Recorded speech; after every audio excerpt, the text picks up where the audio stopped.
একটা কথা আছে না, হাতে দই পাতে দই তবু বলে কই কই। দেখো, দইয়ের জায়গায় শুধু বেগুন, বেগুন আর বেগুন।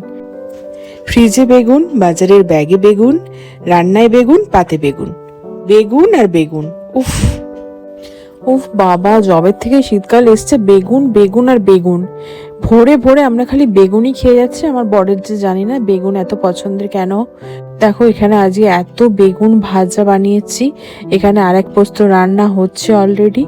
ফ্রিজে বেগুন এক গাদা আছে, ওকে বারণ করলাম বেগুন এনো না, আবারও বেগুন এনেছে। যেগুলো কিন্তু কিছু না, ভেতরে আরো বেগুন হয়তো খুঁজলে আমি পাবো। উফ, সত্যি কথা বলতে কি, বেগুন খেয়ে খেয়ে কিন্তু আমাদের মুখ পচে গেছে। বেগুন ভাজা, বেগুন পোড়া, বেগুনের তরকারি। তো তোমরা যদি কোনো আলাদা বেগুনের রেসিপি জানো আমায় জানিও। আর কাহা তক ওই বেগুনই খাওয়া যায়, তাই একটু সাথে করেছিলাম মুড়ি ঘন্ট, আমার ফেভারিট, আর পালং শাকের ঘন্ট। আচ্ছা, তোমাদের সাথেও কি এমনটা হয়? যদি হয় আমাকে জানাতে ভুলো না কিন্তু।